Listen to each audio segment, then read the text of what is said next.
Both of my parents were Holocaust survivors, and my sister. And how old were your parents when they went through this? Early 30s. And your sister? Was 3 years old when she left Germany. And when did they flee Germany? 1939. Okay, all right. And what kind of stories did they tell you? I mean, as you told me previously, they told you many stories, but what kinds? Ever since I can remember, I've always known that they were Holocaust survivors, and their group of friends that they were with were Holocaust survivors. I knew that we were really special, very lucky to be alive, to have our lives.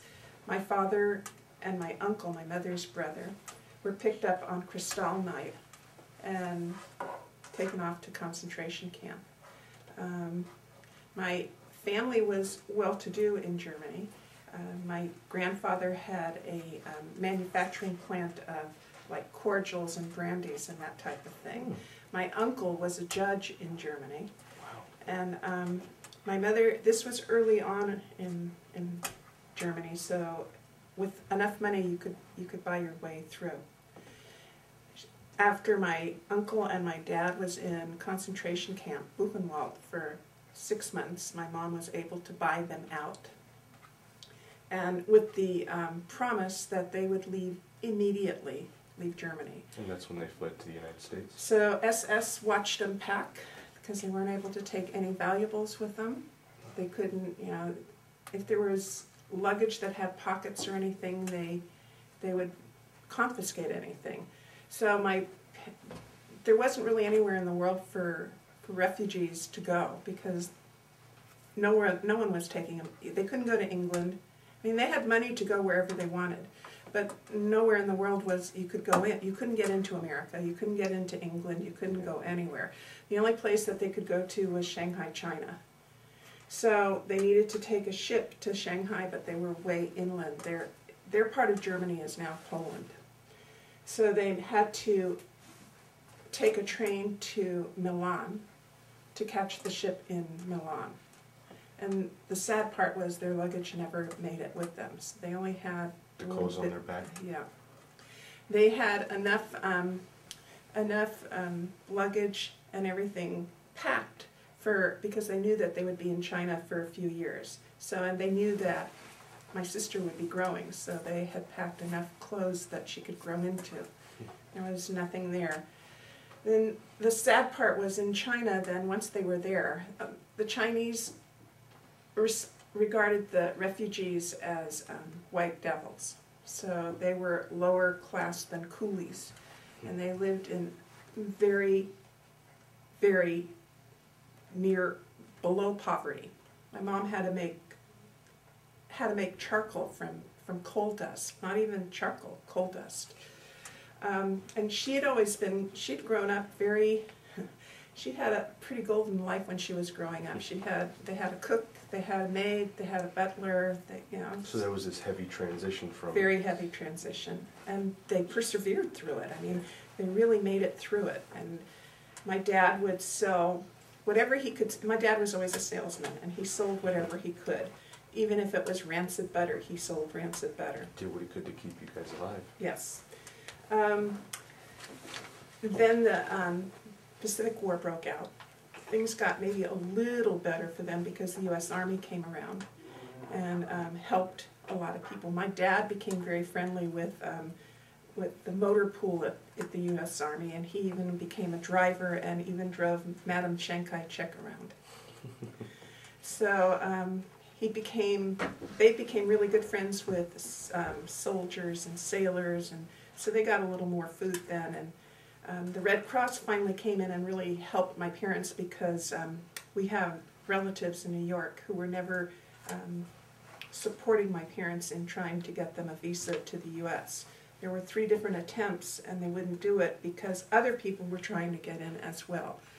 And finally they did, and so in 1947 they came to the U.S.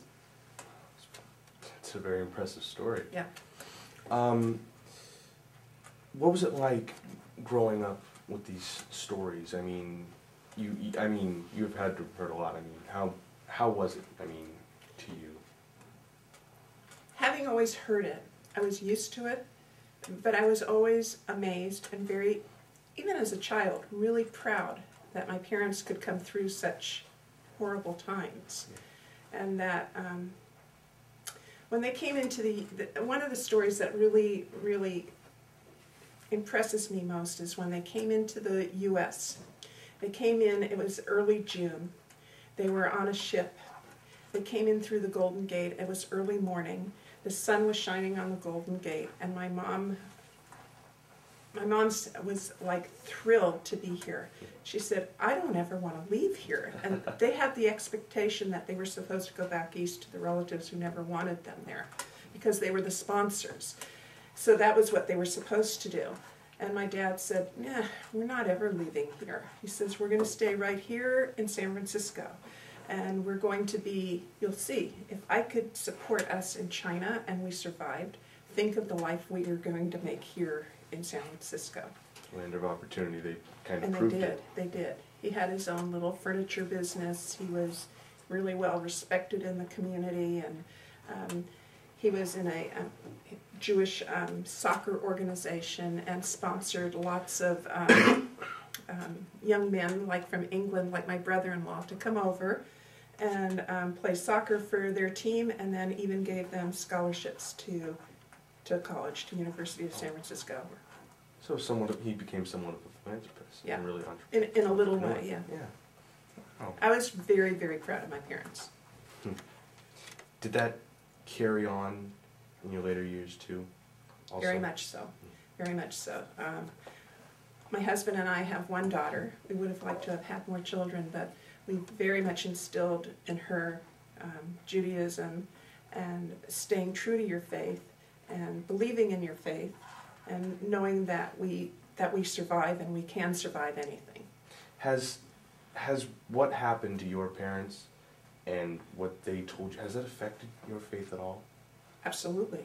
In fact, my father always said that when he was in Germany, when he was a young man, or a young man of your age, he was a German citizen. He didn't think anything of religion. So to him, he was German. He wasn't Jewish, he was German. So that pretty much instilled, he said Hitler made a Jew of him.